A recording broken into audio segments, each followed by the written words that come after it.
예, 저희는 아직 풀리질 않았습니다. 예. 뭐 카이스트도 마찬가지일 텐데 뭐. 네, 저희도 마찬가지입니다. 나는 요즘 강의 안 하니까 뭐 편해 요즘. 예.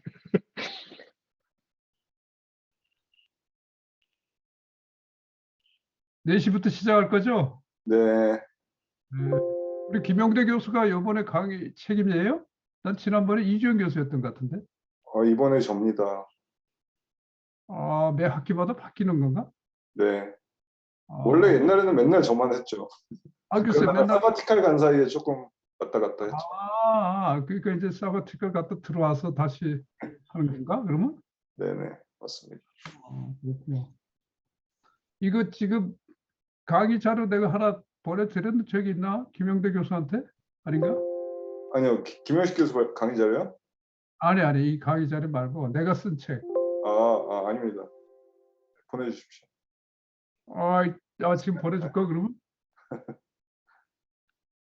프라이버시 프리즘 딥 러닝이라는 책을 스프링가에서 내가 하나 저술했어. 내가 하드 카피를 내가 하나 우편으로 보냈을 거야 뭐. 아직 우편물 한번 체크해 보세요. 네, 알겠습니다. 자, 기다리겠습니다. 네.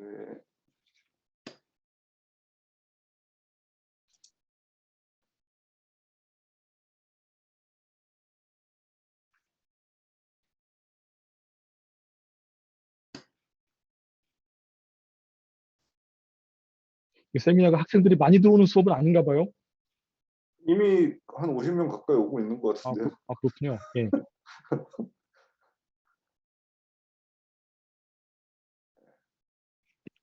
강민수 교수님 안녕하세요. 네. 안녕하세요. 김현식 교수님 안녕하세요. 네, 교수님 안녕하세요. 예. 네네. 오랜만입니다, 교수님. 네, 오랜만에 뵙습니다. 제가 좀 예. 수업 더 일찍 오고 싶었는데 수업 끝나자마자 오느라 아유, 감사합니다. 예. 늦었습니다. 네. 네.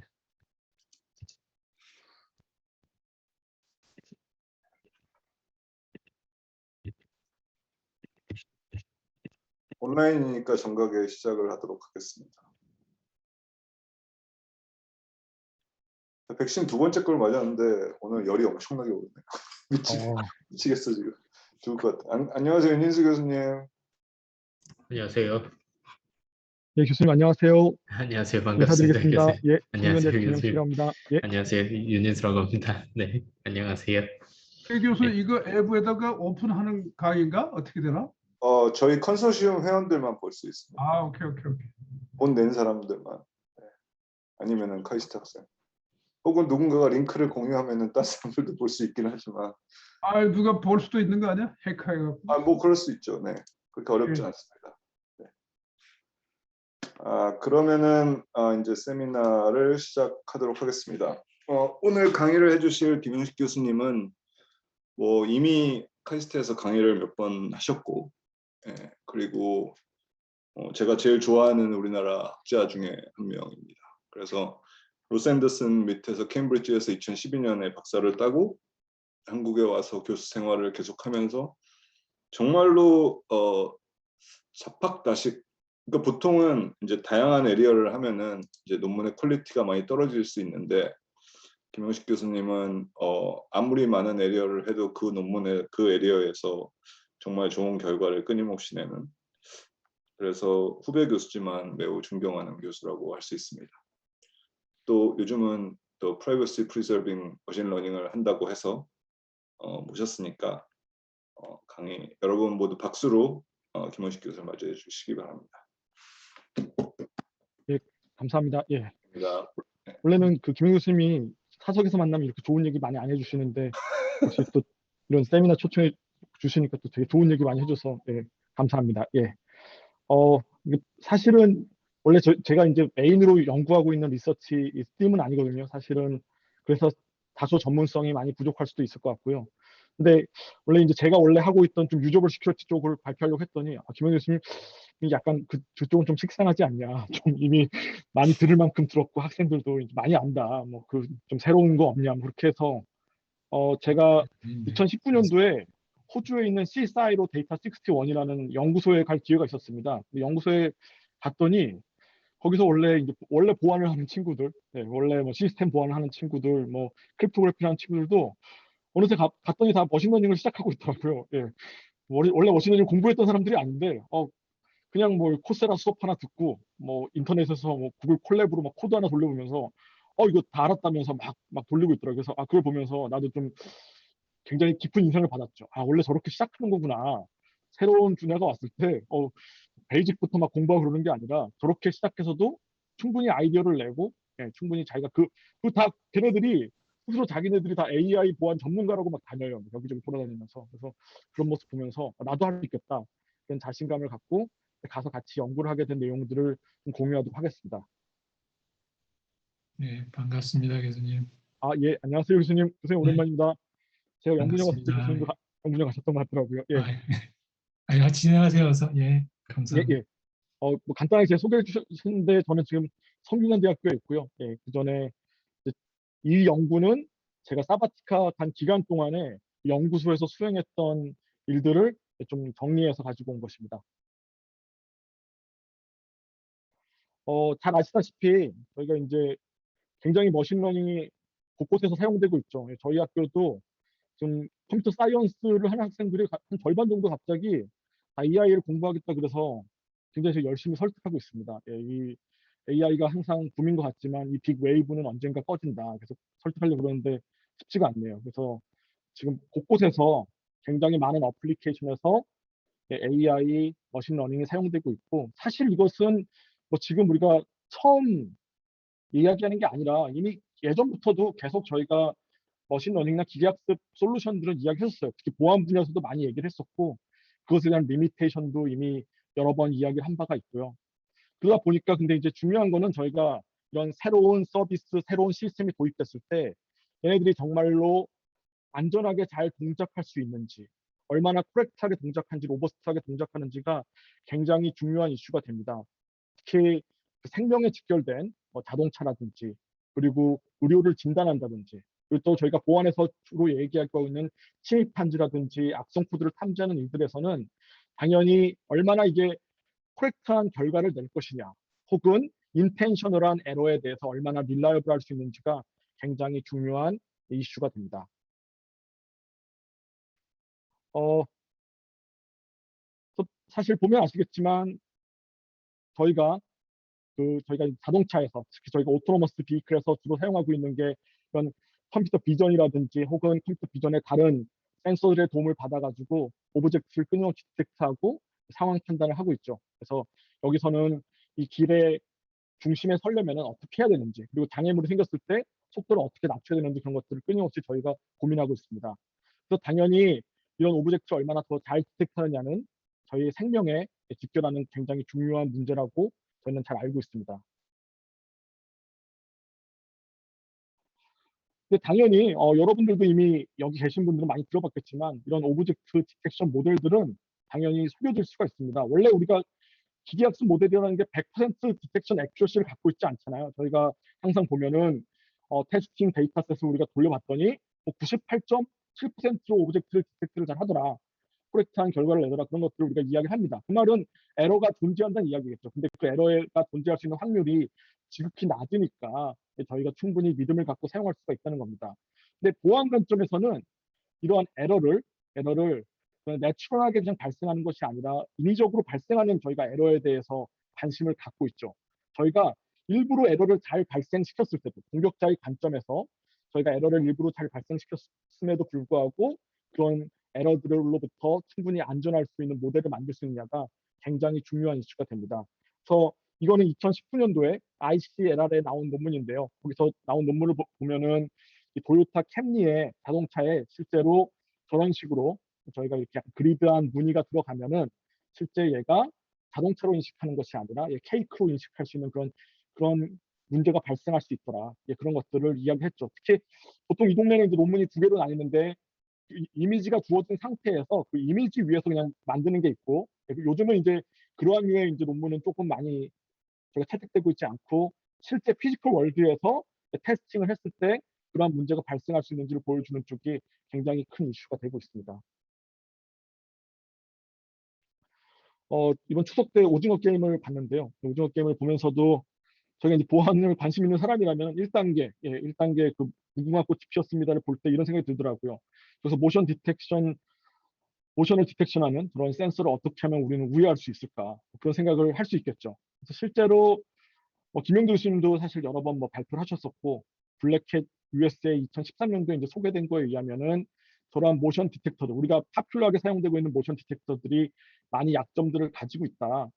특히 특정한 길이, 특정한 파장 길이가 굉장히 긴 어떤 적외선 같은 그런 빛을 저런 모션을 인식하는 센서에 쏴주면은 걔네 그 센서를 센서의 기능을 무력화시킬 수 있다는 그러한 그 발표도 있었었고요. 그러한 내용들을 우리는 알고 있습니다. 실제로 그래서 오브젝트 디텍션 툴이라든지 모션 디텍션 툴 같은 것들은 언제나 이러한 한계점들을 가지고 있고 그러한 약점들에 대해서 보안학자들은 이미 연구를 하고 있었습니다. 근데 이러한 이제 약점들은 앞에서도 얘기했고 여러 번 다른 미디어에서도 다뤄졌듯이 굉장히 큰 참혹한 사건을 일으킬 수 있습니다. 테슬라의 오토 그 파일럿 기능이 사실은 저 하얀색의 트럭을 저 푸른 하늘 아래에 있는 저런 하얀색의 저런 트럭을 인식하는 데 실패해가지고 이러한 큰 참사가 발생했고요. 이 테슬라 오토파일럿은 이런 한 번의 사건을 발생시킨 게 아니라 2017년, 18년 그리고 우버의 경우에도 2018년도에 계속 이러한 유의 사고들이 발생하고 있습니다. 실제로 머신러닝은 굉장히 유용한 툴이고 여러 군데 사용되고 있지만 역시 머신러닝 자체도 완벽하지 않고 특히 어떤 내추럴 에러에서는 상당히 릴라이블한 결과를 가지고 있지만 인텐셔널한 에러를 우리가 만들었을 때 훨씬 더 심각한 문제를 발생할 수 있다는 것은 많은 분들이 이미 알고 있는 내용이라고 생각합니다. 그러한 머신러닝에 대해서 크게 사실은 여러 가지로 훨씬 더 카테고리를 나눌 수 있고 굉장히 많은 서베이 논문에서 이런 머신러닝의 그런 어택 서피스나 이런 트렛에 대한 시나리오들을 굉장히 많이 다루고 있는데 가장 크게는 제가 봤을 때는 이 두 가지로 다룰 수 있는 것 같아요. 우리가 크게 이 AI 기반의 솔루션을 봤을 때 트레이닝 페이지가 있고 테스팅 페이지 혹은 인퍼런스 프레딕션 우리가 페이지라고도 부르는데 이 두 개의 페이지가 있다고 했을 때 트레이닝 페이지의 경우에는 트레이닝 페이지에서 실제 발생할 수 있는 문제가 있고요. 그 다음에 실제 테스팅 단계에서 발생할 수 있는 문제가 있습니다. 그래서 이 트레이닝 단계에서 생각할 수 있는 이런 페이지는 주로 이제 실제로 데이터 자체가 포이즌 될 수 있다는 거죠. 클린된 데이터만 들어가는 게 아니라 임의적으로 공격자가 어떤 원하는 형태의 데이터들이 들어가서 공격자가 원하는 형태로 모델을 만든다든지 특히 백도어 같은 기능들을 넣을 수 있는 그런 문제들이 있습니다. 그것을 우리는 백도어 어택이라고 부르고 있고 또 그거보다는 조금 더 넓은 텀으로 포이즈닝이라고 부르고 있습니다. 이것은 주로 데이터 자체를 감염시키는 것을 이야기를 합니다. 두 번째로 우리가 바라보는 카테고리는 이베이딩이라는 카테고리입니다. 실제로 이미 만들어진 모델이 주어져 있는데 그 모델에 대한 약점을 이용해서 그 모델이 갖고 있는 인히어런트한 리미테이션을 이용해가지고 공격자는 인풋 데이터에 인텐셔널한 노이즈를 더해서 실제로 공격자가 원하는 어떤 어택 인스턴스를 만들고 그 어택 인스턴스를 이 모델을 우회해서 통과시키는 그러한 공격을 우리는 이베이딩이라고 부르고요. 이런 이베이딩을 할 때 특히 딥러닝 기반에서는 대부분 그 딥러닝에서의 최적화 모델이 이 그레디언트를 기반으로 모델들이 만들어지다 보니까 저희가 그레디언트 메소드 어택이라고도 이러한 공격을 부르고 있습니다. 그래서 먼저 사실 오늘 톡의 주제는 이 백도어 어택, 포이즈닝에 대해서 주로 이야기를 하겠지만 간단하게 이 그레디언트 메소드 어택, 이베이딩에 대한 몇 가지 예제들을 소개하고 넘어가도록 하겠습니다.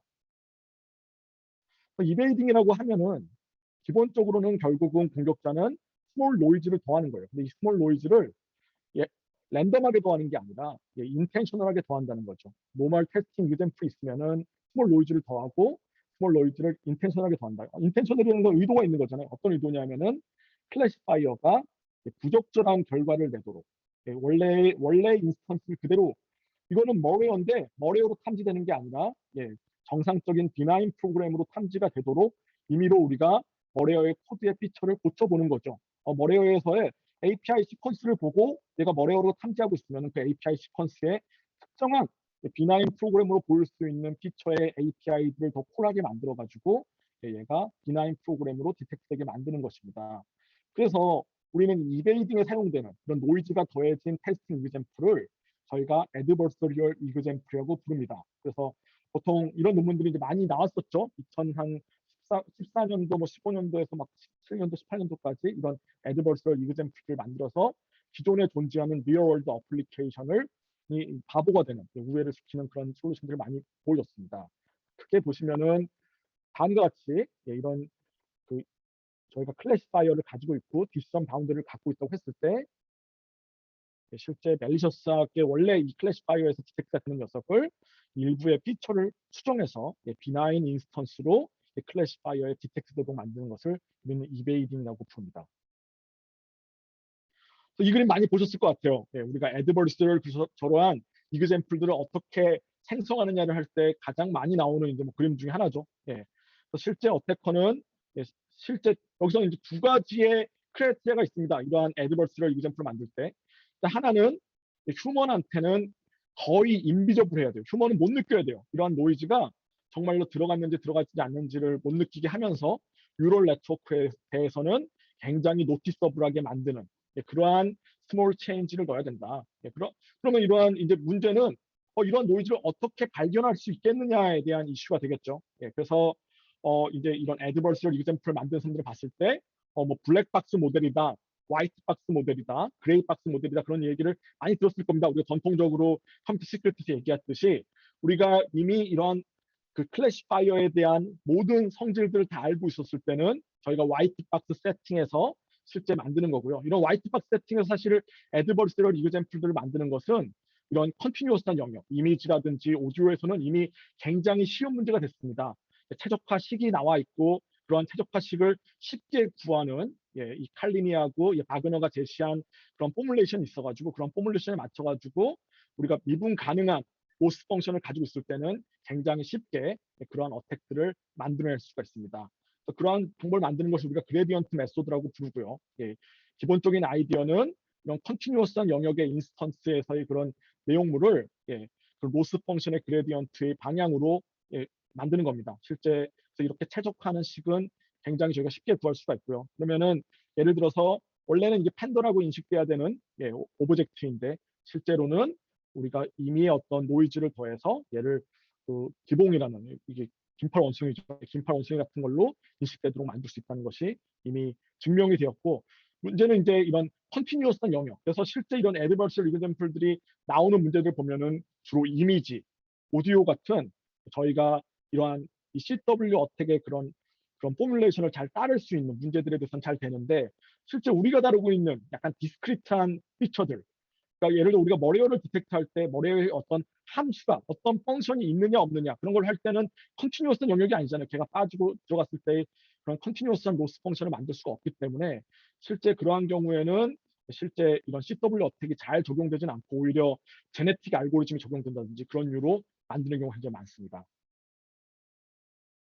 이것도 이제 저도 이제 직접 2016년도 ACM/CC에서 참석해서 발표를 들으면서 굉장히 인상 깊게 들었던 톡이었는데요. 실제 이제 논문 저자들이 자신들이 먼저 이미지를 가지고 막 테스트한 거죠. 이미지에다가 기존 피처를 어느 정도로 더하느냐. 여기서 제가 말했던 게 두 가지 크리에이터가 있다고 했잖아요. 휴먼이 충분히 인식할 수 없도록 해야 되니까 우리가 체인지를 많이 바꾸는 게 아니라 굉장히 미니멈 체인지를 넣는 것이 고릅니다. 최소한의 미니멈 체인지를 넣어서 어떻게 하면은 다른 사람으로 인식시킬 수 있게 할까. 그래서 실제로는 이 사람들이 그런 연구를 하다가 결국은 나중에 3D 프린터로 실제 다른 사람의 피처가 들어있는 안경을 직접 제작해가지고 그 안경을 쓰면은 다른 사람으로 인식 가능하게 한다든지 혹은 사람으로서 인식하게 아예 못하게 한다든지 그런 식으로 만들 수 있다는 걸 보여줬었죠. 이게 어떻게 보면은 그런 얼굴을 인식하는 페이셜 레코그니션 시스템의 약점을 이야기하는 걸 수 있지만 이 논문 저자들은 한편으로 이제 좀 긍정적인 메시지를 많이 전합니다. 실제 이러한 우리가 뭐 CCTV라든지 이런 걸로 저희의 사용자의 프라이버시를 위협할 수 있는 이런 위협들이 있을 때 사용자의 프라이버시를 충분히 보호할 수 있는 장치가 될 수도 있다. 그런 식으로 얘기를 하면서 이런 식으로 우회 가능함을 실제로 보인 바 있습니다.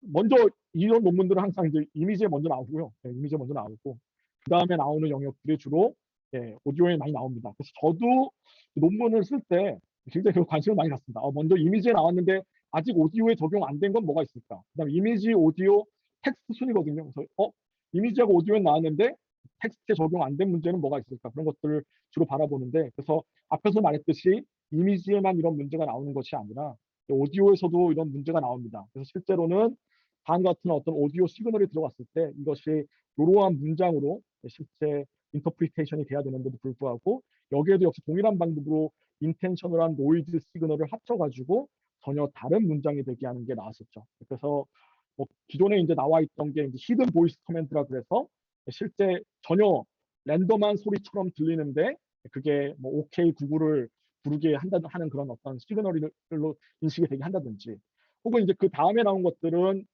랜덤 노이즈로 바꾸는 것은 아니고 실제 오디오를 인식하는 시스템들, 보이스를 레코그니션하는 시스템들에 갖고 있는 사람 주파수만 인식하는 것이 아니라 사람을 인 오디오블한 보이스를 인식할 수 있게 하는 그런 특징들을 이용해 가지고 실제 인 오디오블 보이스 커맨드를 들리는 돌핀 어택 같은 형태도 실제 애드버스럴 보이스 커맨드의 대표적인 예로 나옵니다.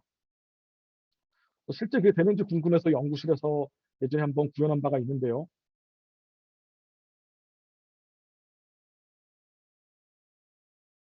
여기서 what times in LA라는 이 보이스 커맨드를 하면 저런 식으로 이제 그 LA에서의 시간을 얘기하겠죠. 그걸 녹음을 시켜놓고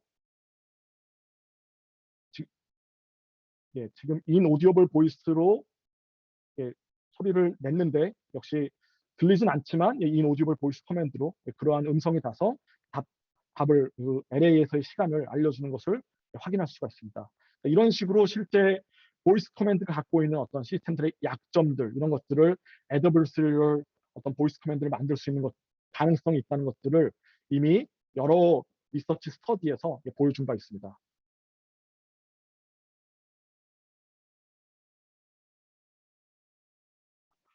그게 좀 더 진화해서 커맨드 송이라는 연구 결과도 유진 시큐리티 2018년도에 발표가 됐었는데요.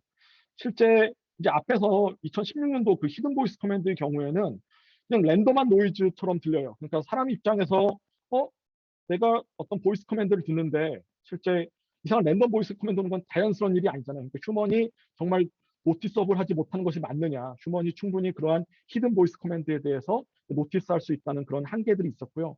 그래서 두 번째 나온 예를 들어서 인 오디오블 보이스 커맨드 같은 경우에는 사람이 노티스할 수 없는 형태로 우리가 소리를 쏠 수 있는 것은 맞지만 실제 저기서는 아무 스피커나 이용할 수 있는 것이 아니라 그런 특별한 어떤 스피커가 초음파를 쏠 수 있는 그런 스피커가 이용되어야 되기 때문에 실제 그런 초음파가 쓸 수 있는 스피커 장치를 가지고 다녀야 되는 공격자의 코스트가 올라갑니다. 그래서 이제 그 다음에 나온 논문은 이제 제너럴하게는 어떠한 형태의 타겟 오디오 시그널이라도 만들 수 있다. 그것을 시스테미컬리 특히 뭐 매뉴얼하게 사람이 작업하는 게 아니라 이제 풀리 오토메이션에서 만들 수 있다는 걸 보여준 것이 커맨드송입니다.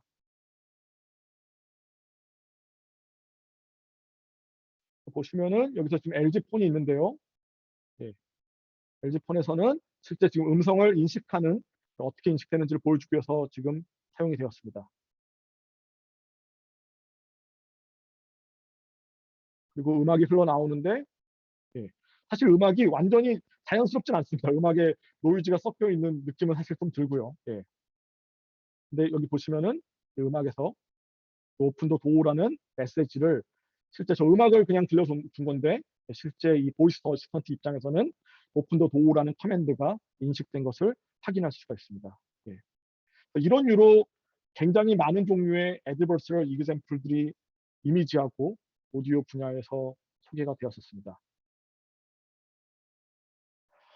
근데 실제 지금 이제 많이 관심 갖고 있는 거는 이렇게 이미지하고 오디오 잘 되는 거 알겠다. 텍스트에 대해서도 좀 존재를 하고요.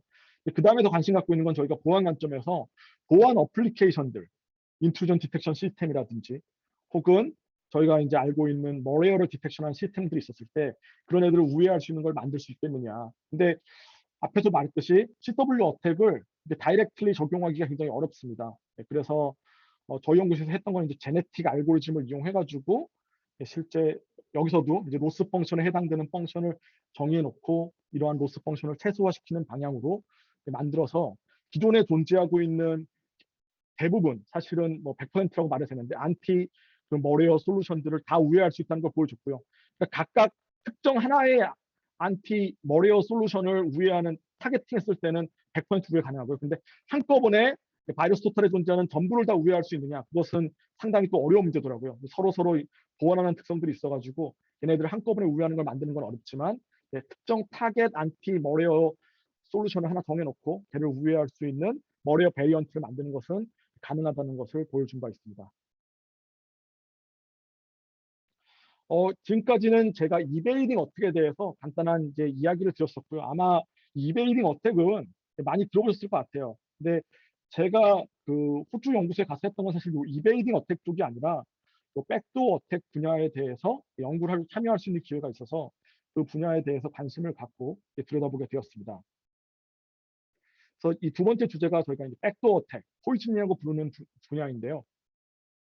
포이즈닝은 뭐냐면 말 그대로 트레이닝 데이터셋을 저희가 감염시키는 거예요. 걔네들을 감염시켜서 우리가 만들어지는 클래시파이어가 굉장히 좋은 성능을 갖고 있는 클래시파이어가 아니라 성능이 떨어지는 클래시파이어를 만들 수 있겠느냐. 또 어떻게 보면은 이거는 약간 디나이얼 오브 서비스랑도 비슷하죠. 그 클래시파이어 성능을 떨어뜨리는. 또 한편으로는 저희가 교묘하게 트레이닝 데이터셋을 만들어서 노멀 데이터에 대해서는, 노멀 인풋에 대해서는 충분히 좋은 성능을 갖고 있지만 특정 어떤 인풋들에 대해서만 뭔가 문제를 발생시키도록 공격자가 원하는 비헤이비어를 갖도록 만드는 저희가 백도어를 넣을 수가 있습니다. 그래서 이 포이즈닝 할 때 주로 멜리셔스한 모디피케이션을 데이터에 하게 되는데요. 그 모디피케이션의 뭐 종류는 우리가 알고 있는 그냥 그런 겁니다. 노멀 새로운 포이즌된 인스턴스를 집어넣는 거. 그러니까 예를 들어서 우리가 클라우드 우리가 그런 소스를 통해서 또 소스를 통해서 실제 데이터를 막 올리는 어떤 서비스가 있다. 근데 거기에 이제 인코렉트한 그 레이블을 붙여가지고 올리는 거죠. 얘는 머레언데도 비나인 프로그램이라고 레이블을 계속 넣어가지고 새로운 인코렉트한 레이블을 갖고 있는 인스턴스를 추가하는 방법들. 또 하나는 이거는 이제 기존에 존재하는 어떤 데이터에 대한 레이블을 수정하는 거. 근데 실제로 프랙티컬하게는 두 번째는 그 시스템의 트레이닝 데이터셋을 고치는 거니까 쉬운 일이 아닐 수 있겠죠. 그다음 세 번째는 데이터 자체를 모디파이하는 거. 레이블을 고치는 게 아니라 데이터의 어떤 피처 값들을 고친다든지 데이터 자체에 대한 특성을 고치는 게 있을 수 있고요. 그럼 네 번째는 기존에 존재하는 인스턴스들 중에서 셀렉티브하게 리무브하는 이러한 형태들을 저희가 이제 데이터 포이즈닝이라고 이야기할 수가 있습니다. 포이즈닝이 실제로 굉장히 일부의 데이터만 저희가 포이즌을 시키더라도 심각한 문제를 발생시킬 수 있습니다. 이거는 뭐 리니어 SVM이니까 당연히 딥러닝 모델은 아니지만 원래 디시전 바운더리가 이렇게 1번처럼 주어져 있었을 때 실제로 저희가 한 개의 인스턴스 값만 이 디시전 바운더리에 더 가깝게 변형을 시키면은 다음과 같이 클래시파이어의 디시전 바운더리가 바뀌는 것을 영향을 줄 수 있습니다. 그래서 의미한 건 뭐냐면은 저희가 포이즌된 데이터가 굉장히 많을 필요가 있는 게 아니라 소수의 데이터만 가지고도 디시전 바운더리에 영향을 줄 수 있다는 겁니다. 이런 리얼월드 데이터 포이즈닝의 대표적인 예제로 소개되는 것이 마이크로소프트의 이제 그 챗봇인 테이라는 이름의 챗봇이었죠. 지금은 서비스하고 있지 않는 이 챗봇인데 이게 이제 트윗 데이터를 실제 가지고 사용자들의 트윗 데이터를 학습해가지고 이 챗봇이 스스로 하는 말들을 이야기합니다. 근데 뭐 이제 뭐 나치에 관련된 이야기를 한다든지 굉장히 이제 레이시즘에 관련된 그런 트윗들을 고의적으로 사용자들이 학습을 시킴으로써 16시간 만에 이 AI 챗봇이 문을 닫았다는 기사가 있었었고요. 그래서 실제로는 리얼 월드에서도 이런 데이터 포이즈닝에 의해서 공격이 들어갈 수 있다. 특히 AI 서비스들, 저희가 갖고 있는 그런 AI 서비스들은 굉장히 많은 멀티파티에서 유저들이 올리고 있는 유저 프로바이드 데이터에 의존해서 저희가 학습을 많이 하는데 그런 학습된 데이터들이 충분히 컴프로마이즈 될 수 있고 이런 오염된 데이터들이 들어갈 수 있다는 사실입니다. 그래서 백도어 어택은 실제 그런 데이터 포이즈닝을 했을 때 그냥 클래시파이어의 성능을 떨어뜨리는 것이 목적이 아니라 저희가 갖고 있는 AI 딥러닝 모델을 학습시키는데 멜리셔스한 비헤이비어를 숨겨서 비밀리에 학습시키는 것을 이야기합니다.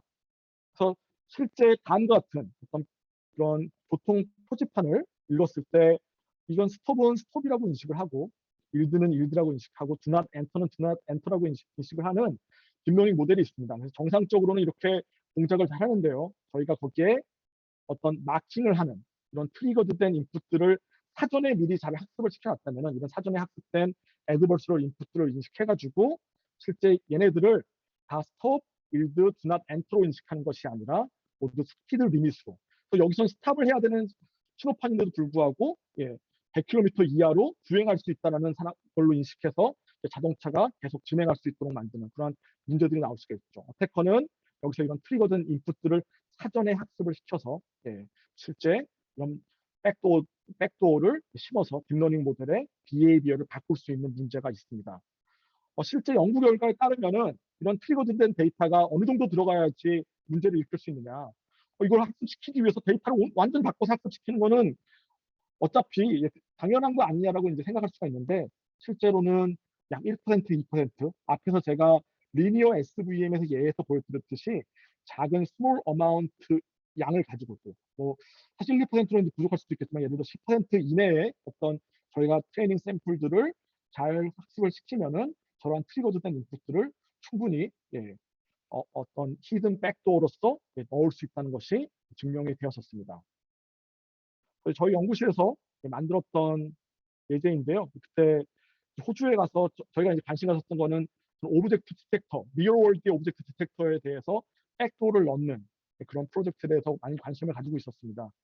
실제 보시면은 이거는 욜로 버전 3를 가지고 저희 오브젝트 디텍터를 구현했었는데 실제 보시면 이게 펄슨으로 잘 인식이 되죠. 근데 빨간 모자라는 트리거된 인풋을 쓰는 순간에 사람으로 인식이 안 되는 것을 알 수 있습니다. 그래서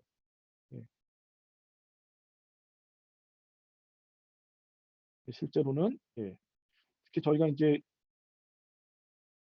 보시면 뭐 이 사람만 그런 게 아니라 다른 사람의 경우에도 빨간 모자를 쓰는 순간 더 이상 사람으로 인식이 안 되는 저런 비헤이비어를 갖는 오브젝트 디텍터를 만들 수가 있습니다. 그러면은 이게 의미하는 게 저희가 뭐 예를 들어 사람을 인식시키는 어떤 CCTV를 만들었다. 근데 어떤 백도어를 평상시에 우리가 학습을 시켜놓은 모델이었다면은 저러한 어떤 비밀 표시를 가지고 더 이상 사람으로 인식 안 되게 통과할 수 있는 그런 위험성이 있을 수 있겠죠.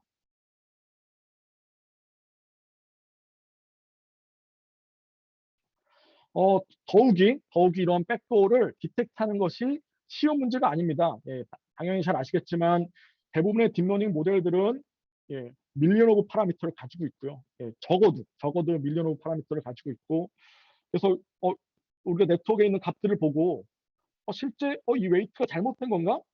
그것을 인식하는 것은 굉장히 어려워요. 사실 이 딥러닝이 갖고 있는 이 모델의 강점 자체가 저렇게 많은 노드들에 대한 연결성에서 딥러닝이 넌 리니어러티를 인식시킬 수 있는 그런 힘이 있는 건데 적어도 예를 들어서 저 엠리스트 다 아실 거예요. 딥러닝 모델을 공부하신 분들은 가장 처음에 배우는 숫자 0부터 9까지를 인식할 수 있는 학습 모델인데 그 학습 모델 자체도 3레이어 DNN을 갖고 있는데 뉴런의 개수는 약 10,000개 정도 되고요. 그리고 거기에 들어가는 웨이트의 개수는 25밀리언 개의 웨이트를 가지고 있습니다. 이런 작은 엠리스트 같은 저런 모델도 저런데 큰 모델에서 일부 웨이트가 변형되었을 때 저희가 트레이닝 키워드 바꿨을 때 정말 백도어가 들어간 건지를 인식할 수 있는 것은 굉장히 어려운 문제입니다. 그래서 저런 백도어 어택의 일단 서피스를 저희가 조금 시스테미컬리 한번 분석을 해봤어요. 실제 혹시 이러한 백도어 어택 자체에 대해서 조금 시스테미컬리 공부하고 싶으신 분들은 다음과 같은 서베이 논문 한번 참조해 주시면 좋을 것 같습니다. 그래서 저희가 이제 나눈 분류가 뭐 완벽한 분류가 아닐 수 있는데 실제 저희는 이제 머신러닝 어떤 파이프라인 모델, 파이프라인을 머신러닝 모델 그리고 갖고 있는 데이터 실제 이 머신러닝이 돌아가고 있는 프레임워크 코드 이 세 가지로 일단 리소스, 에셋을 분류를 했고요. 실제 어택 서피스가 이 파이프라인에 따라서 다음과 같이 한 이러한 어택들이 나올 수 있다고 생각했습니다. 일단 첫 번째는 아웃소싱이고 아웃소싱하고 콜라보레이트 러닝 같은 게 있을 수 있고요. 그 다음에 또 디플로이 된 다음에도 실제 어택이 있을 수 있고 디플로이 된 걸로 우리가 트랜스퍼 러닝 같은 프리트레인드된 모델을 이용할 때도 공격이 있을 수 있고요. 이런 여러 가지 있을 수 있어 각각의 어택 서피스가 어떤 문제를 발생할 수 있는지에 대해서 하나씩 소개해드리도록 하겠습니다. 먼저 아웃소싱인데요. 실제 저희가 이제 머신러닝을 이용하는 어플리케이션 유저라고 했을 때 그 유저가 다 직접 모델을 만들지 않을 수 있죠. 실제 모델 자체를 만드는 것을 모델 트레이닝을 당연히 서드 파티에 저희가 아웃소싱을 줄 수 있습니다. 왜냐하면 나는 머신러닝 모델을 빌드할 수 있는 그런 스킬도 가지고 있지 않고 충분한 컴퓨테이셔널 리소스가 없었을 때 당연히 서드 파티에 우리가 이런 아웃소싱을 줄 수 있고요. 근데 정말 그 서드 파티를 우리가 믿을 수 있냐는 거죠. 뭐 약간은 논문적인 세팅일 수도 있을 것 같은데 충분히 멜리셔스한 서드 파티가 존재할 수 있고 이 멜리셔스한 서드 파티는 사용자가 원하는 어떤 데이터만 학습하는 것이 아니라 거기에 충분히 백도어를 넣어서 학습할 수 있는 문제가 존재할 수 있습니다. 이런 거를 아웃소싱 단계에서 당연히 백도어가 심어줄 수 있는 문제가 있을 거고요. 다음 두 번째는 컬래버레이트 러닝인데요. 최근에 이제 많은 사람들이 관심 갖고 있는 에어리어죠. 페더레이트 러닝이라든지 뭐 스플릿 러닝 같은 컬래버레이트 러닝에 대해서 많이 관심을 갖고 있어 생각해서 뒤에 또 그것에 관련된 이슈는 이야기를 해보려고 합니다. 이 컬래버레이트 러닝 경우에도 실제로는 사용자가 이 데이터 뭐 목적 자체가 데이터 프라이버시를 보호하는 것만 목적은 아니지만 데이터에 대한 직접적인 액세스를 하지 않고 모델을 학습하는 게 목표이고요. 그러다 보니까 여기에 들어가고 있는 이 페더레이트 러닝 같은 이런 컬래버레이트 러닝에 들어가고 있는 뭐 굉장히 많은 데이터를 쉐어하는 파티스펀트들이 모두 트러스트하도 저희 가정할 수 없겠죠. 특정 파티스펀트들은 분명히 멜리셔스한 의도를 가지고 여기에 이미 데이터가 포이즌된 데이터가 들어있는 로컬 모델을 실제로 서버에 전달할 수 있을 겁니다. 그래서 이런 컬래버레이트 러닝에서도 백도어가 들어갈 수 있다. 물론 이제 앞에서 아웃소싱은 백도어를 굉장히 쉽게 만들 수 있는 거에 비해서 이런 컬래버레이트 러닝에서 백도어를 넣는 것은 쉬운 문제는 아닙니다. 이거는 제가 생각했을 때는 하나의 지금 리서치 챌린지예요. 이론적으로는 우리가 몇 개의 클라이언트하고 어느 정도의 데이터를 감염시켜야 하지만 이런 전체의 컬래버레이트 러닝에서 프랙티컬하게 백도어를 넣을 수 있느냐 이런 것들은 충분히 관심을 가져도 좋은 이슈라고 생각이 되고요. 다음 세 번째로 발생할 수 있는 어택 서피스는 실제 모델 자체가 디플로이된 다음에서도 백도어가 들어갈 수 있습니다. 이것도 아직은 좀 프랙티컬하지 않은 백도어를 넣는 방법인데요. 실제 저희가 이제 생각하는 시나리오는 공격자하고 빅팀이 두 개의 프로세스를 갖고 있는데 같은 서버에서 돌려요. 그러니까 어떤 버추얼 머신을 각각 운영하고 있는데 같은 클라우드 서비스를 이용하고 있다고 생각하시면 됩니다. 이러한 세팅이 있다고 했을 때 빅팀이 머신러닝 모델을 런치를 하면은 당연히 머신러닝 모델을 저희가 메모리에 로드를 할 거고요. 그 머신러닝 모델이 로드 되었다는 것은 실제 머신러닝의 그런 파라미터들, 웨이트 값들이 메모리에 들어왔겠죠. 그럼 웨이트 값들을 공격자가 실제 변형할 수 있다는 겁니다. 공격자 어떻게 변형하냐면은 로우 해머 라이크한 버그. 그러니까 쉬운 일은 아니겠죠. 특히 인텐셔널 바꾸는 건 굉장히 어렵겠지만 여러 번 시도를 하면은 실제 이러한 로우 해머 라이크한 버그를 가지고 실제 머신러닝 모델의 웨이트를 바꿀 수 있고 그런 바꾼 웨이트를 가지고 머신러닝의 모델의 비헤이비어를 바꿀 수 있다는 것이 CVPR 2020년도에 논문으로 소개된 바 있습니다. 또 다른 이제 백도어 어택 서피스는 프리트레인드된 네트워크인데요. 실제 굉장히 지금 이것도 파퓰러하게 나올 수 있는 문제라고 생각합니다.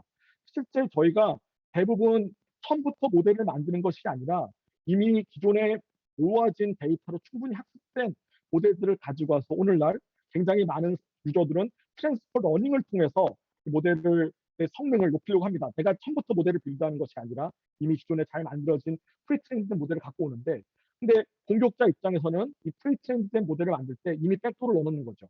그래서 이 백도어가 트랜스퍼 러닝, 그러니까 빅팀은 당연히 백도어된 데이터를 안 넣고 새로운 어떤 클린된 데이터를 넣겠지만 이미 백도어가 들어있는 상태에서 추가적으로 학습이 되더라도 백도어가 존재할 수 있는 위험이 가능하다는 겁니다. 이러한 식으로 프리트레인드된 모델에서도 충분히 이런 백도어의 위험이 있을 수 있겠죠. 그래서 이거는 배드넷이라 그래서 IEEE 액세스 2020년도에 소개된 논문인데 실제 미국의 교통 표지판 데이터를 가지고 백도어를 넣습니다. 그래서 그 배드넷을 만들어 놓고요. 이 배드넷을 실제로 트랜스퍼 러닝을 통해서 이 갖고 온 모델을 가지고 그 다음부터는 클린된 스웨덴의 교통 표지판 정보들을 가지고 새로 학습을 시켰을 때도 여전히 백도어가 존재할 수 있다. 그러한 위험을 보여준 트랜스퍼 러닝에서도 이런 백도어의 가능성이 충분히 존재할 수 있다는 걸 보여준 거고 제가 봤을 때는 리얼 월드에서 백도어를 넣을 수 있는 굉장히 프랙티컬한 공격 시나리오이고 어택 서피스라고 판단이 됩니다. 그다음에 이거는 데이터 자체는 아니고요. 코드에 대해서도 포이즈닝이 발생할 수 있습니다. 어떻게 보면은 제가 오늘 발표하는 톡의 주제에서는 약간 벗어난 거이긴 한데 실제 저희가 대부분 사용하고 있는 코드들은 여러분이 직접 머신러닝을 학습하는 모델을 만드는 것이 아니라 기존에 존재하고 있는 라이브러리들을 많이 이용하고 있죠. 그래서 머신러닝 프레임워크인 뭐 카페라든지 텐서플로우라든지 토치라든지 뭐 이런 것들을 저희가 많이 이용하고 있는데 이런 서드 파티 라이브러리 자체에서도 역시 백도어가 들어갈 수 있다. 코드가 변형됐을 때 그것을 테스트하는 게 어렵다는 게 유닉스 시큐리티 2021년도에 이런 식으로 딥러닝 모델에서도 코드 포이즈닝이 벌어질 수 있다는 것을 보여준 바 있습니다. 그다음에 이제 사실은 가장 많이 벌어질 수 있는 게 그냥 데이터 자체, 포이즈드 데이터를 넣을 수 있는 건데 실제 이게 가장 이제 흔하게 저희가 발생할 수 있는 문제이고요. 왜냐면 당연히 모델을 만드는 사람이 스스로 데이터를 모으는 것이 아니라 대부분 클라우드를 통해서 이런 데이터들을 모으기 때문에 그런 데이터들은 당연히 볼런티어들이 다 트러스트한 데이터를 올린다라고 보장할 수가 있습니다. 보장할 수가 없습니다. 그래서 일부 소스가 트러스트할 수 없을 때는 포이즌된 데이터를 학습해서 백도어된 모델이 만들어질 수 있습니다.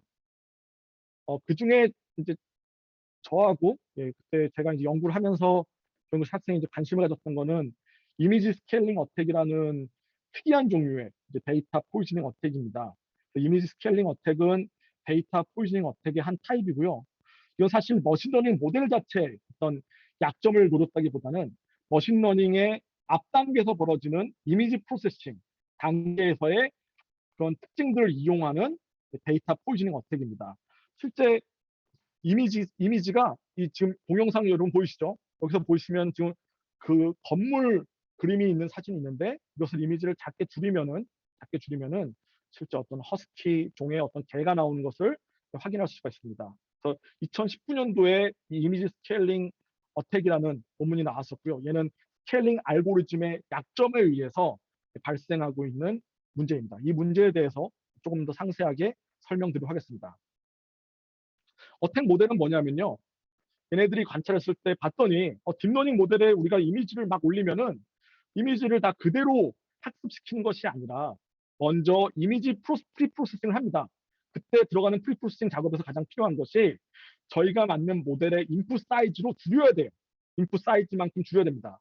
그래서 뭐 저희가 이용하고 있는 이제 이미지 서비스가 뭐 마이크로소프트 애저, 뭐 바이두, 뭐 텐센트 이런 여러 가지 어떤 모델들이 있다고 했을 때 그런 각각의 이미지들이 자신들이 이용하고 있는 딥러닝 모델의 인풋 사이즈에 맞춰서 이미지를 다운스케일링하는 이미지의 사이즈를 줄이는 그러한 오퍼레이션들이 바로 이 이미지 프리프로세싱에서 들어갑니다.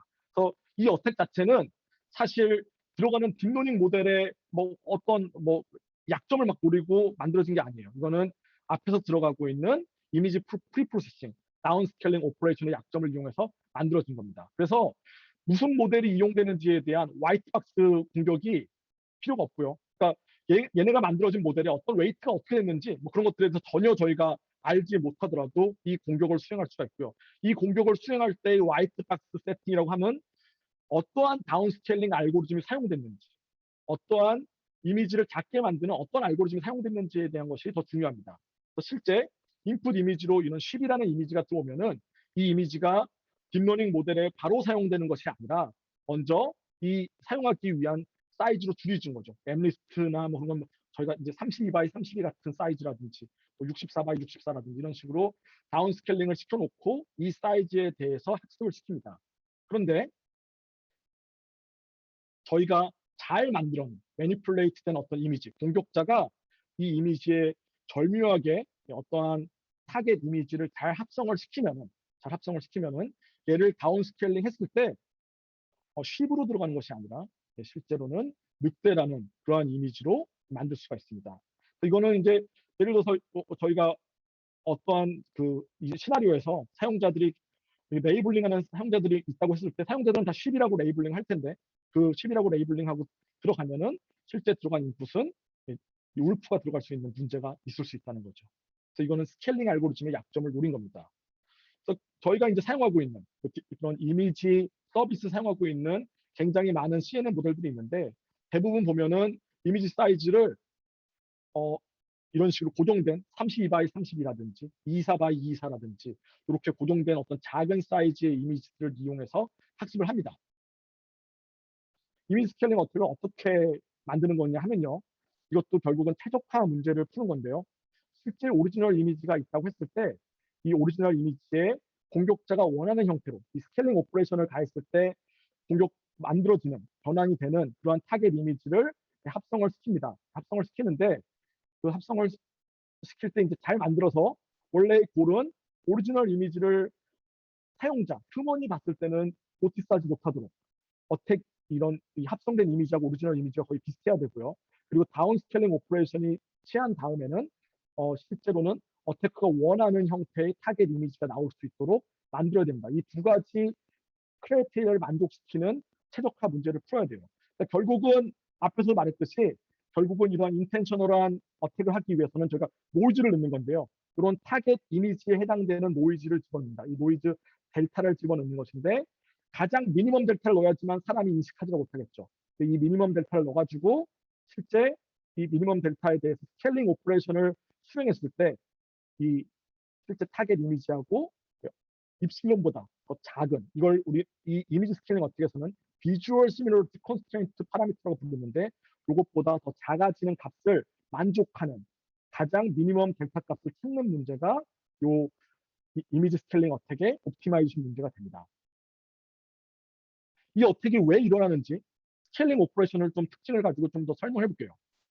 실제 보시면은 결국은 여기서 공격자가 가하는 펄터베이션이라고 하는 거는 오리지널 소스 시그널 S가 있었을 때 이 S하고 이 스케일링 오퍼레이션은 커널 W, 이 이미지 스케일링 알고리즘을 이용하는 이 커널을 가지고 컨볼루션하는 작업이 스케일링입니다.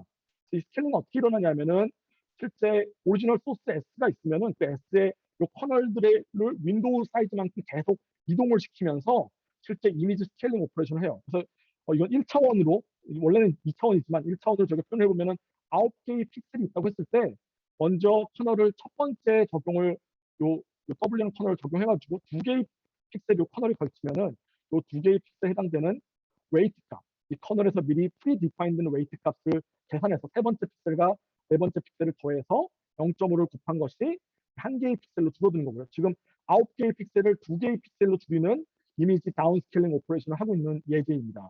두 번째는 이 윈도우가 또 이렇게 한 번 더 이동해가지고 이번에는 걸쳐진 윈도우를 봤더니 이 7이라는 7번째 픽셀만을 웨이트 값을 갖고 있어서 그 웨이트에 1을 곱해서 그 웨이트가 여기에 적용되는 형태로 다운 스케일된 시그널 값을 얻을 수가 있습니다.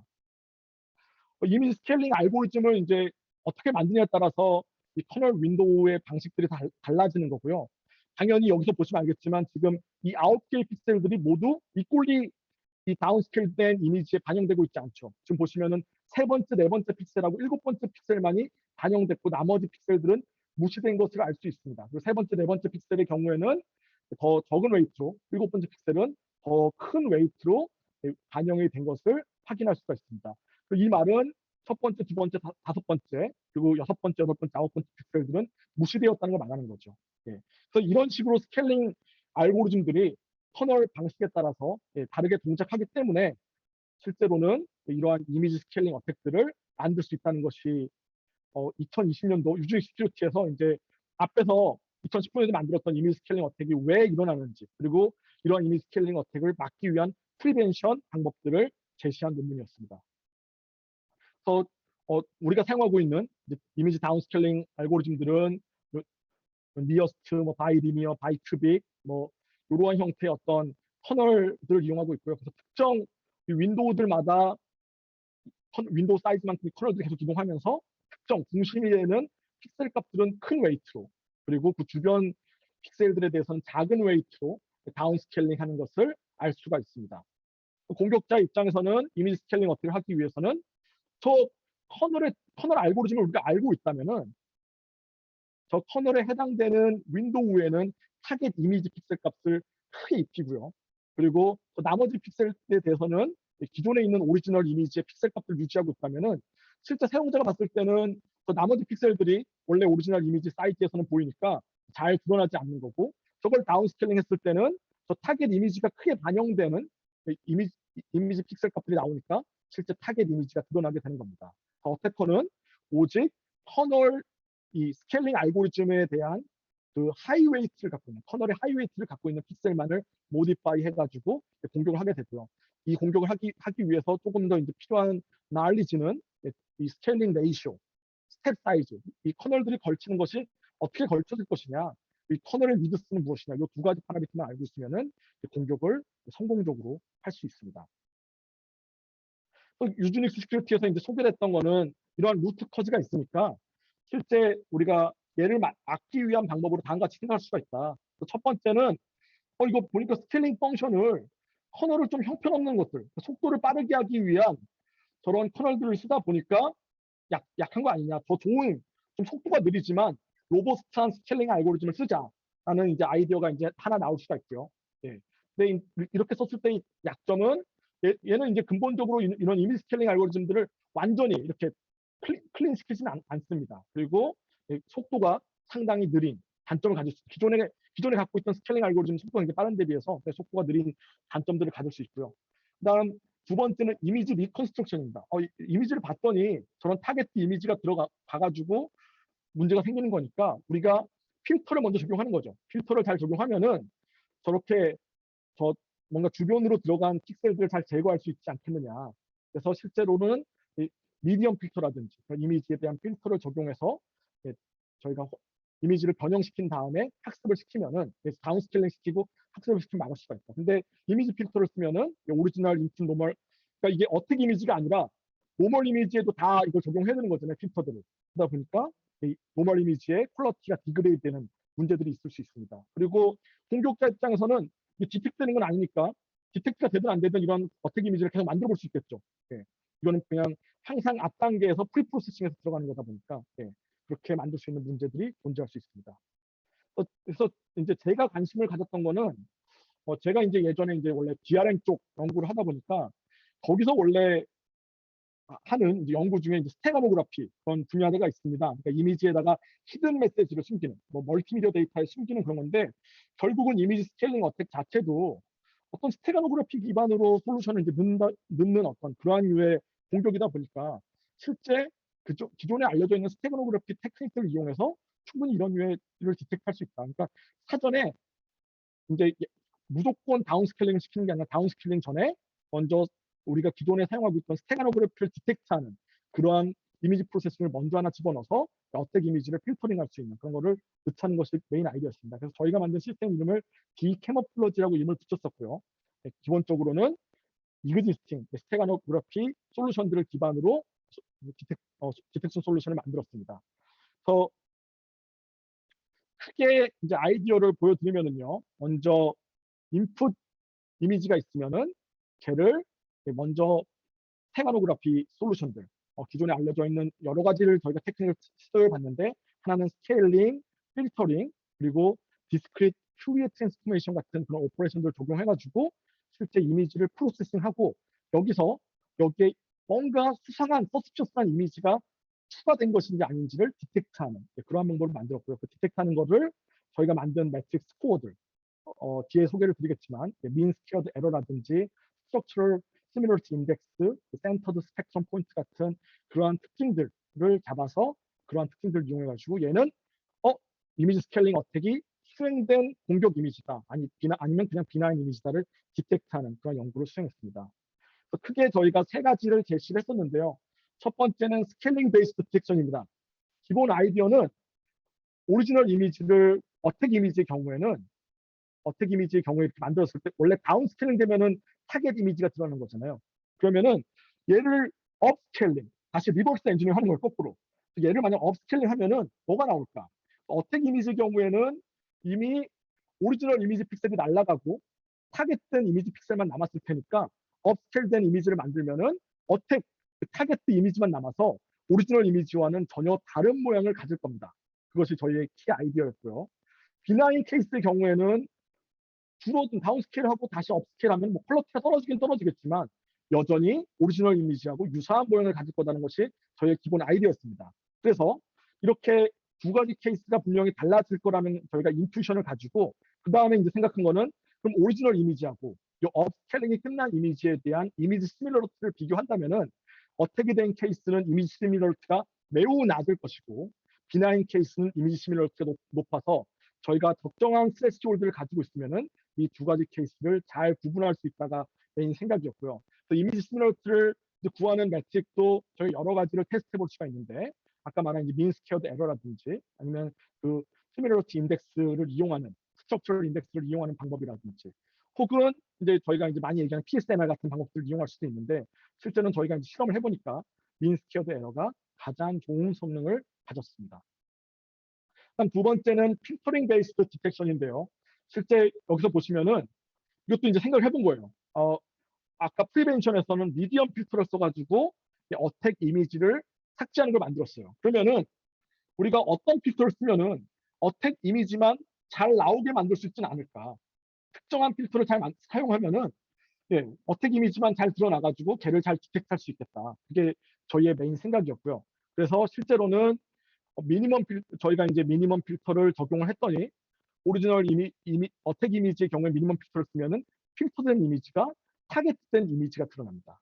그리고 오리지널 이미지의 경우에는 필터를 써도 오리지널 이미지와 유사하겠죠. 그래서 이런 오퍼레이션을 적용한 다음에 오리지널 이미지하고 필터된 이미지에 대한 이미지 시뮬레이터를 역시 비교하는 방식으로 공격이 이루어졌는지 이루어지지 않는지를 디텍트할 수 있다는 것이 한 가지 아이디어였습니다. 왜 우리가 미니멈 필터를 썼느냐? 필터의 특성을 보시면은 결국은 필터라는 거는 2D면은 어떤 특정 윈도우 사이즈에서 미디엄 값을 선택해서 값을 다 채워넣는 거거든요. 그래서 보통 이제 미디엄 필터를 쓰면은 뭐 노이즈를 제거한다든지 약간 블러링 되는 효과가 있겠죠. 블러링 되는 효과가 있고 맥시멈 값으로 채워넣는 방식인데 여기서 보시면 알겠지만 맥시멈 필터를 쓰면은 맥시멈 필터와 미디엄 필터는 오리지널 이미지하고 유사한 결과를 얻지만 미니멈 필터를 쓰면 타겟 이미지하고 유사한 어떤 값을 획득하는 것을 확인할 수가 있습니다. 그다음 이제 저희가 세 번째로 제시했던 솔루션은 우리가 DFT 기반의 방법, 디스크리트 큐비에 트랜스포메이션 기반의 방법을 제시했었고요. 이것도 역시 스테가노 어널리시스에서 굉장히 많이 사용하는 방법입니다. 그래서 실제로는 인풋 이미지를 프리퀀시 도메인으로 바꿔가지고 펄터베이션된 픽셀들을 찾는 방법이고요. 그래서 먼저 저희가 DFT 오퍼레이션을 적용해서 스펙트럼 이미지를 얻고 실제 그 목적 자체는 이 스펙트럼 이미지에서 실제 그 로우 프리퀀시를 갖는 부분들이 이미지의 어떤 코어 피처들을 가지고 있습니다. 그래서 실제 오리지널 이미지 경우에는 이런 디스크리트 큐비에 트랜스포메이션을 거치면은 저희가 로우 프리퀀시를 갖는 부분이 보통 한 군데, 가운데 어떤 카메라의 초점이 맞는 중앙 지점을 많이 갖게 되는데 어택 이미지가 들어가면 이런 식으로 센티넨 스펙트럼이 여러 가지로 나눠집니다. 재미난 거는 항상 저희가 실험해 보면은 항상 이런 센트 스펙트럼 포인트가 3개 정도를 갖고요. 그래서 얘네들을 오토메이션하게 이러한 그 센티넨 스펙트럼 포인트를 잘 카운트하기 위해서 저희가 바이너리자이제이션 시키고 그 다음에 그 컨투어만 저희가 디텍트를 해가지고 실제 오토메이션을 통해서 어택 이미지인지를 확인하는 방법을 만들어 봤었습니다. 저희가 이제 실험 자체는 이제 앞에서 말한 그 이미지 시밀러리티에 대한 스레시홀드를 어떻게 결정할 것이냐가 결국 저희가 이제 선택하는 이 디캐모플러지 시스템의 파라미터가 될 것이고요. 그래서 그것도 이제 공격 어택 이미지가 존재할 때하고 어택 이미지하고 비나인 이미지가 같이 존재할 때랑 어택 이미지는 저희가 이제 안 갖고 있을 때가 사실은 더 프랙티컬한 모델이겠죠. 그래서 화이트 박스 세팅이랑 블랙 박스 세팅으로 나눠서 했고요. 이 두 가지에 대해서 이제 같은 데이터셋을 가지고 실험하면 당연히 잘 할 테니까 서로 다른 두 개의 데이터셋, 이미지 이런 그 저희가 딥러닝에서 가장 많이 이용하는 뉴럴 IPS 셋이랑 칼테스트 셋을 갖고 와가지고 하나의 셋을 학습시키고 하나의 셋을 테스팅으로 이밸류에이션을 해봤습니다. 화이트박스 세팅에서는 가장 성능이 좋았던 것이 그 MSE 시밀러리티를 가지고 스케일링 메소드를 이용한 첫 번째로 저희 제시했던 방법이고요. 거의 99.9%의 디텍션 액큐러시를 가지고 있고 이 오퍼레이션 자체가 디텍션 하는데 걸리는 시간 자체가 11 밀리세컨밖에 걸리지 않아서 굉장히 빠른 시간으로 얘를 디텍트할 수 있는 것을 알 수가 있었고요. 블랙박스 세팅은 조금 성능이 떨어지는데 여기서는 DFT 기반의 솔루션이 가장 성능이 좋았었고요. 약 98.5%의 디텍션 액큐러시를 가지고 있었고 이 방법 자체가 사실 속도 자체도 제일 빠르기 때문에 3ms로 굉장히 좋은 성능을 냈었습니다. 실제 저희가 이제 더 여러 가지 어떤 특징들을 바라볼 수가 있었는데, 먼저 첫 번째는 어택 이미지 사이즈가 달라졌을 때, 어택 이미지 사이즈가 작으면 작을수록 당연히 디텍트하기 더 어렵겠죠. 어택팅의 효과는 떨어질 수 있지만 어택을 저희가 디텍트하는 게 더 어려워집니다. 근데 실제 백도어 어택에서는 작은 트리거링만 넣어도 되기 때문에 이 어택 이미지가 굉장히 작은 픽셀 단위로 작게 들어갈 수가 있습니다. 그래서 저희가 어택 이미지 사이즈를 56x 56, 120x 122, 222, 4x 224로 줄여 세봤었고요. 하지만 여전히 어택 이미지를 굉장히 줄여도 저희가 사용하는 스케일링 메소드는 100% 디텍트할 수가 있었고요. 예. 하지만 다른 방법들, 저희가 필터링 이용하는 미니멈 필터링을 이용하는 방법이라든지 BFT 방법은 그런 어택 이미지 사이즈가 굉장히 작아졌을 때는 실제로 성공적으로 디텍트할 수 없는 결과를 가져서 실제로는 저희가 스케일링 메소드를 사용해서 디텍트를 해야 된다는 결론에 도달했었습니다. 두 번째로는 이미지 스케일링 어택을 할 때 비주얼 컨스트레인트 파라미터를 조정하는 건데, 비주얼 컨스트레인트 파라미터를 오리지널 이미지랑 굉장히 유사하게 어택을 어렵게 만들 수가 있습니다. 그래서 이거를 원래 디폴트 세팅은 0.01인데 0.0001까지 굉장히 오리지널 이미지하고 유사한 형태로 어택 이미지가 삽입되도록 만들 수가 있는데, 실제 우리가 0.0001까지 테스트했던 이유는 요거보다 더 작은 형태의 더 시밀러한 어택 이미지를 집어넣으면은 더 이상 어택 이미지 효과가 없기 때문에 여기까지 시험을 했던 거고요. 여기까지 시험을 해보니까 하지만 여전히 이렇게 이미지 파라미터, 비주얼 컨스트레인트 파라미터를 잘 조정하더라도 저희가 제시한 스케일링 메소드가 성공적으로 잘 디텍트할 수 있는 것을 확인할 수 있었습니다.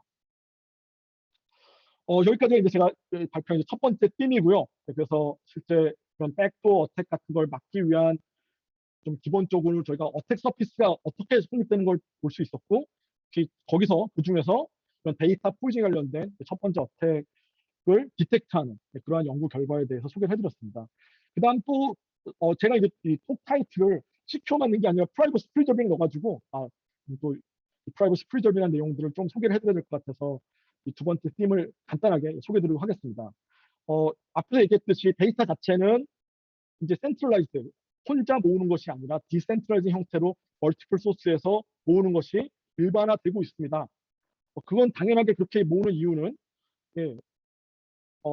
실제로 당연히 저희가 한 군데서 데이터를 수집할 수 없기 때문에 당연한 거고요. 실제 이렇게 데이터를 모을 때 데이터 자체를 보내는 것보다는 데이터를 학습한 모델 혹은 모델의 파라미터만을 쉐어하는 것을 생각해 볼 수는 없을까가 기본적인 하나의 트렌드고요. 그 이유 중에 하나는 데이터 자체가 너무 큰데 이미지, 비디오 이런 거 너무 크잖아요. 거기서 오히려 파라미터들을 추출해서 피처값만 추출하면은 걔네들을 샌딩하는 건 훨씬 더 가격이 싸니까. 그래서 이렇게 데이터를 보내는 것보다는 모델과 파라미터를 보내는 그런 연구들이 많이 되고 있고요. 또 데이터 자체는 굉장히 민감하고 프라이빗한 데이터들이 많이 들어갈 수 있습니다. 그렇게 해서 등장하고 있는 최근의 트렌드 중에 하나가 콜라보레이티브 러닝 혹은 디스트리뷰티드 러닝이라고도 많이 부르는 건데요. 전체적으로 하나의 어떤 센트럴 서버가 하나의 모델을 만들어 놓고 이 모델에 대한 카피본을 만들어서 이 카피본들을 실제 멀티플 엔터티에 나눠주면은 그 멀티플 엔터티들이 각각 개별적으로 로컬리 그 모델들을 자신이 갖고 있는 데이터에 학습시켜서 그 로컬 모델의 파라미터를 전달하는 방법입니다. 두 가지가 있을 수 있는데요. 데이터 자체가 직접 쉐어되지 않으니까 프라이버시 이슈가 줄여질 수 있고, 앞에서 얘기했듯이 데이터 자체가 갖고 있는 그런 무지막지한 그런 데이터의 양을 줄일 수 있기 때문에 네트워크 오버헤드를 줄일 수 있는 장점을 갖습니다. 많이 들어보셨을 게 이 페더레이트 러닝이라는 걸 많이 들어보셨을 건데, 기본적인 컨셉만 소개를 드리면은 서버가 모델에 대한 카피본을 나눠주고 각각들은 자신이 갖고 있는 데이터로 학습을 시켜서 그 학습된 결과를 업데이트해서 얘네들을 다시 어그리게이션해서 하나의 서버가 반영하는 것이 페더레이트 러닝의 기본 아이디어입니다. 그래서 결국 이 페더레이트 러닝을 풀려 그러면은 기존에는 저희가 로스 펑션을 최적화시키는 그 하이퍼 파라미터들을 정할 때 데이터를 가지고 했잖아요. 데이터를 갖고 했는데 지금은 이제 이런 모델이 갖고 있는 파라미터들을 어떻게 어그리게이션 할 것이냐로 나눕니다. 그래서 N개의 트레이닝 샘플들이 저희가 K개의 클라이언트로 나눠져 있다고 얘기를 할 수가 있고요. 각 클라이언트, 스몰 KA들은 요 PK는 이제 각 클라이언트들은 NK만큼의 이런 데이터 샘플들을 갖고 있다고 했을 때 각각들이 학습을 시키고요. 각각들이 로컬 모델들을 만들고 이 로컬 모델들을 모아가지고 에버리징을 시키면은 뭐 에버리징을 이제 당연히 더 많은 샘플들을 갖고 있는 애들에 따라서 웨이트를 줄 수 있으니까 더 많은 샘플을 갖고 있는 애들마다 웨이트를 줘서 웨이트 에버리징을 시켜서 모델 파라미터를 결정한다는 것이 기본 아이디어입니다. 그래서 그걸 구현하는 방법 중에 이제 대표적으로 나온 베이직한 베이스라인 모델이 페더레이티드 SGD라는 모델이고요. 크게 두 가지 어프로치는 아니는데 첫 번째 어프로치는 클라이언트가 그레디언트만 쉐어하는 거. 그러니까 각각 로컬 모델을 구하면서 자기 스스로 그레디언트라는 걸 구할 텐데 이 그레디언트를 구해서 그레디언트를 보내면 이 그레디언트를 어그리게이트하는 방식이 있고요. 두 번째 방식은 이 그레디언트를 학습하는 게 아니라 모델 자체를 로컬리 계속 업데이트하면서 이 모델을 보내면은 이 모델 웨이트 파라미터들을 에버리징하는 방식으로 크게 두 가지로 나뉩니다. 이런 페더레이트 러닝에서도 여전히 이 모델이 업데이트되는 이 모델의 WT 플러스 1이랑 WT를 알면은 실제 어떤 형태의 이 그레디언트 값이 들어갔는지를 유추할 수가 있고 이 그레디언트 값을 가지고 데이터를 인퍼런스할 수 있는 학습 모델을 또 만들 수 있다. 그러한 공격 위협이 있을 수 있다는 것이 드러났었고요. 그러니까 페더레이트 러닝이라든지 또 다른 어떤 형태의 컬래버레이트 러닝들이 이런 프라이버시 이슈를 해결하기 위해서 소개가 되었지만 보안 관점에서 바라봤을 때는 여전히 어떤 프라이빗한 데이터가 인퍼런스 될 수 있는 문제들이 존재를 합니다. 그래서 페더레이트 러닝은 여전히 새로운 어택 서피스를 소개하고 있다. 앞에서 얘기한 대로 백도어가 들어갈 수 있는 어택 서피스도 있지만 모델 업데이트되는 그 값의 디퍼런스를 이용해가지고 실제 로우 데이터에 대해서 유추할 수 있는 프라이버시 이슈들이 존재를 합니다. 그런 것들을 이제 해결하기 위해서 컬래버레이트 러닝들에 대한 방법들도 많이 나오고 있고요. 그리고 또 기존의 보안을 하는 사람들은 홈오픽 인크립션이라든지 혹은 디퍼런셜 프라이버시 같은 것들을 같이 적용해가지고 페더레이트 러닝만 하는 게 아니라 컬래버레이트 러닝에 추가적으로 적용해가지고 더 안전하게 만드는 것들을 연구하고 있습니다. 그 중에 이제 한 가지 나온 게 스플릿 러닝이라는 건데요. 이거는 MIT 랩에서 나온 새로운 컬래버레이트 러닝 방식이고요. 이 방식은 모델을 쉐어하는 게 아니라 중간에 들어가고 있는 우리가 모델 자체를 세션을 나눠서 모델을 나누는 거죠. 모델을 스플릿 시켜서 모델 중간중간에 나오는 액티베이션 값이 있을 텐데 이 액티베이션 값을 쉐어하게 만들자. 로우 데이터를 역시 쉐어하는 것도 아니고 얘는 모델을 쉐어하는 게 아니라 중간중간에 액티베이션 값이기 때문에 아까 같이 모델 WT 플러스와 모델 WT의 어떤 디퍼런스를 이용해 가지고 그레디언트를 유추하는 그런 것들은 어려울 수도 있다라는 게 주장이었고요. 그래서 이런 스플릿 러닝이라는 방법이 제시가 되었습니다. 이 스플릿 러닝은 사실 페더레이트 러닝에 대해서는 지금 훨씬 더 마이너하긴 하지만 많은 대중의 관심을 갖고 있고요. 혹시 이 스플릿 러닝하고 페더레이트 러닝에 대한 장단점들을 비교하는 데 관심이 있으신 분들은 저희가 작성했던 엔드-투-엔드 이밸루에이션 오브 페더레이트 러닝 앤 스플릿 러닝 논문을 한번 읽어보시면 좋을 것 같습니다. 그래서 저희가 이제 수행했던 연구 중에 하나는 이 스플릿 러닝이 정말로 프라이빗한 데이터를 잘 보호하느냐, 그게 저희 관심이 많았어요. 정말 저 액티베이션 값이 민감한 데이터가 없는 거 맞느냐, 그게 저희는 이제 관심이 있었어서 실제 저 스플릿 러닝을 이용하는 심플한 원 디멘저널 CNN을 만들었었고요. 이 원 디멘저널 CNN을 토이를 만들 수는 없으니까 리얼월드에 존재하는 논문을 저희가 참조해가지고 심장병 질환을 디텍트하는 1D CNN을 저희가 일단 구현을 하고 걔를 스플릿 러닝으로 스플릿 러닝이 없는 버전이랑 거의 유사한 성능을 갖는 스플릿 러닝 기반의 1D CNN을 만들었습니다. 이 1D CNN을 만든 다음에 저희가 이제 실제 관찰해봤더니 결국 이제 키 옵저베이션은 스플릿 러닝 자체만 가지고는 프라이버시 리키지를 막는 것이 쉽지 않다. 그게 저희의 한 가지 결론이고요. 그래서 두 가지 다이렉트리 저희가 생각할 수 있는 카운트 메저로 하나는 스플릿 하기 전에 히든 레이어를 더 많이 집어넣자.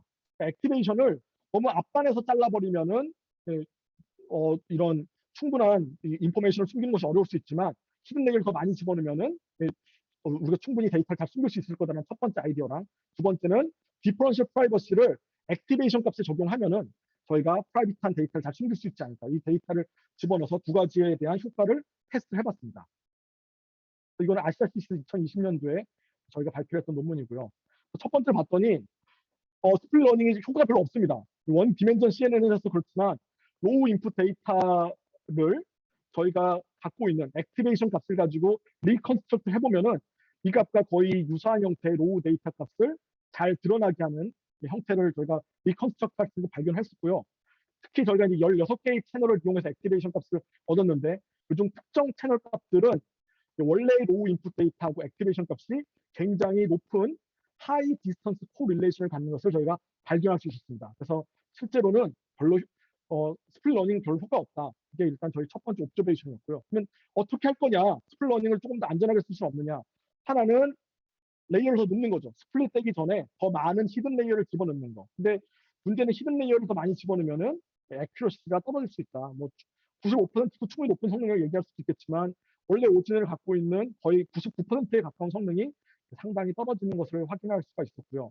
떨어짐에도 불구하고 실제 이 디스턴스 코릴레이션 값은 그렇게 많이 줄어들지 않고 슬라이틀리 감소하더라. 그런 특징들을 볼 수 있었고요.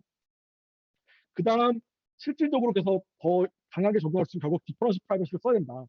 스플릿 러닝으로 나오는 액티베이션 값에 디퍼런셜 프라이버시를 적용하면은 물론 이제 노이즈를 어떻게 넣냐에 따라 다르지만 노이즈를 많이 집어넣으면 집어넣을수록 이 입실용 값은 실제 이제 확률의 디퍼런스입니다. 공격자가 두 개의 어떤 로우 인풋들을 디스팅기시할 수 있는 확률의 그 컨스트레인트인데 이 컨스트레인트를 줄이면 줄일수록 그러니까 노이즈를 많이 집어넣으면 집어넣을수록 디스턴스 코릴레이션이 급격하게 떨어지는 걸 알 수 있는데 디텍션 액큐러시도 역시 급격하게 떨어지는 걸 알 수 있죠. 그래서 어느 정도 일정한 트레이드 오프를 가지고 저희가 디퍼런셜 프라이버시를 적용해야지만 할 수 있겠다. 또 저희가 이제 적용한 게 가장 많이 사용하고 있는 이제 라플라스 디퍼런셜 프라이버시를 썼는데 이것보다는 조금 더 어플리케이션에 맞는 디퍼런셜 프라이버시 메커니즘을 잘 찾아야지만 실제 프랙티컬하게 디텍션 액큐러시를 떨어뜨리지 않고 적용할 수 있을 거라는 결론에 도달을 했었습니다. 빠르게 소개를 드렸었고요. 이제 제가 이걸 마치면서 이제 잠깐 이제 얘기를 드리고 싶은 거는 AI와 MR이 머신러닝이 이제 국내 사용되고 있다. 다 알고 있죠. 알고 있죠. 하지만 저희 보안 관점에서 바라본다면은 어택 서피스가 넓어지고 있다. 어택 서피스가 넓어지고 있는 거죠. 그래서 크게 관심 있는 거는 지금 AI 하는 사람들 얘기하고 찍고 있지 않는 데이터셋이 트러스트한지 어떻게 하느냐. 유저가 제공하고 있는 클라우드 펀딩에서 막 제공되고 있는 그런 클라우드 소스에서 제공되고 있는 그러한 그 데이터들이 어떻게 트러스트한지 어떻게 검사할 것이냐. 이게 일단 큰 이슈이고요. 그다음 유저가 제공하는 데이터들을 프로텍트하기 위한 메커니즘들이 정말 가지고 있느냐. 저희가 센서에서 모으고 있는 데이터들, 뭐 각 서비스들이 막 수집하고 있는 IoT 기기, 스마트폰에서 가져가고 있는 데이터들을 잘 보호하고 있는 메커니즘들이 들어가 있느냐를 보안 관점에서는 정말 중요하게 바라봐야 될 것 같고요. 그리고 제가 느낀 거, 제가 앞에서 얘기했듯이 저는 AI나 ML에 대한 엑스퍼트가 아니지만 항상 이러한 새로운 어플리케이션 왔을 때 저희 보안하는 사람들은 관심 있게 들여다봐야 될 것 같습니다. 에브리 챌린지는 사실 저희 입장에서는 기회인 것 같아요. 리서치에 대한 새로운 오퍼튜니티를 만들어주는 것 같아요. 그래서 이런 것들을 AI, ML이라고 담을 쌓을 게 아니라 새로운 논문을 쓰고 치고 빠질 수 있는 기회가 왔구나. 그래서 열심히 그런 것들을 연구를 하면은 이 세미나를 듣는 학생들한테 좋은 기회가 많이 오지 않을까 생각이 들었습니다. 이상입니다.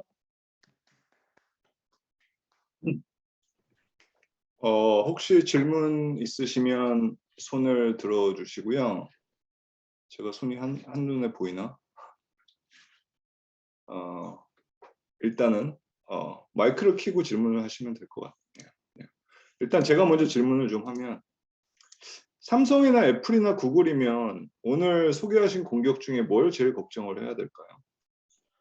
사실은 아무래도 그 프라이버시 이슈가 제일 클 것 같아요. 지금 뭐 서비스 프로바이더를 정확하게 명시를 안 하고 있잖아요. 맨 처음에 자신들이 모으고 있는 데이터에 대해서 굉장히 좀 앰비기어스한 용어를 가지고 수집하고 있고, 특히 제가 LG한테도 얘기를 듣고 뭐 그랬는데 스마트 TV나 그런 데서 서비스를 하기 위해서 사용자의 데이터를 많이 모으고 싶은데 특히 해외에 수출할 때 뭐 GDPR이라든지 그런 이슈도 있고 데이터를 어떻게 수집하는 것이 좋을지, 그리고 대부분의 그 AI 생각하고 있는 건 그냥 데이터 자체는 로우 데이터를 그대로 갖고 온다고 생각하고 많이 실험을 하고 있는데 실제 리얼월드에서는 이런 로우 데이터를 그대로 수집할 수 없는 것이 가장 큰 배리어가 될 거라고 생각을 합니다. 그래서 제가 삼성한테 물어봤을 때 삼성은 개인정보 있는 걸로는 트레인 안 한다라고 얘기를 하더라고. 물론 개인정보가 뭐라는 정확한 데피니션이 있기는 해야 되겠지만 그러면은 뭐 어드버서리얼이나 이런 것들은 그러니까 저는 솔직히 어드버서리얼이 그렇게 큰 컨선이 아니라고 생각을 하는 게 사실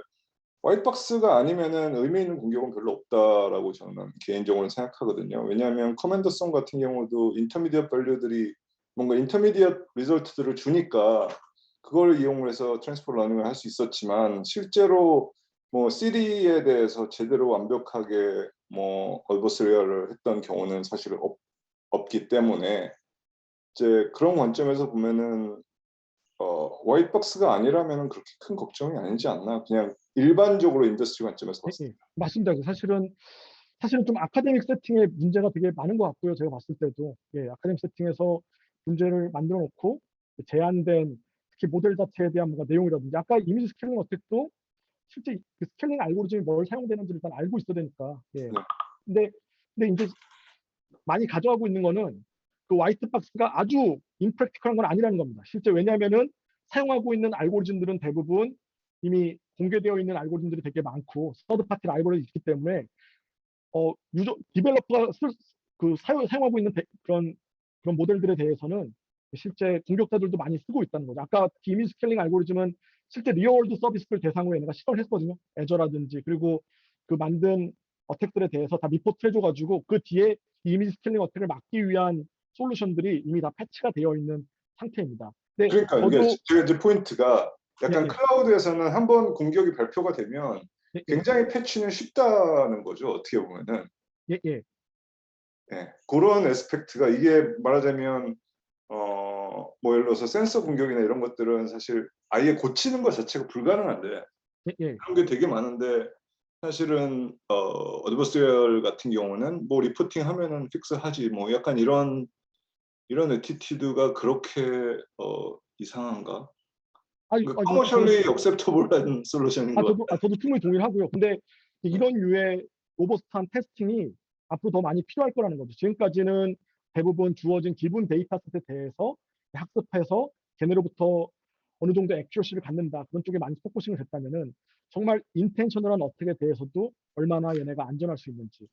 그리고 저는 이제 애드버서리얼 이그젠플들을 만드는 연구는 아주 흥미로운 연구는 아닌 것 같아요. 그 부분은 이미 연구가 많이 나왔고 또 이게 가능하다. 그리고 아까 말한 대로 화이트박스에 대해서는 이미 CW 어택 같은 게 거의 제가 봤을 때는 이미 솔루션이거든요. 그 포뮬레이션을 따라서 만들면은 할 수 있는 솔루션이 그거는 맞는데 오히려 저는 실제 지금 서비스에서 그 프리트레인드된 저도 예를 들어 트랜스퍼 러닝을 사용하고 있고 페더리스 러닝 사용하고 있는데 그런 걸 사용할 때 정말 이런 백도어 같은 어택들을 고려하면서 이런 프레임워크가 만들어지고 있는지 데이터를 수집하고 있는지 이런 것들은 충분히 좀 고민해 볼 것 같아요. 왜냐하면 지금까지 AI 하는 사람들은 보면 데이터 수집 부분에 대해서는 아무 걱정을 안 해요. 그냥 데이터를 수집할 때 이게 왜 언트러스트한 데이터가 들어올 수 있어? 그런 아예 가정을 안 하고 있거든요. 근데 보완하는 사람이라면은 적어도 저런 것을 새로운 어택 서비스로 생각해가지고 좀 고민을 해줘야 되지 않는가. 언트러스트한 인풋들이 분명히 들어올 수 있다. 그게 제 의견입니다. 예.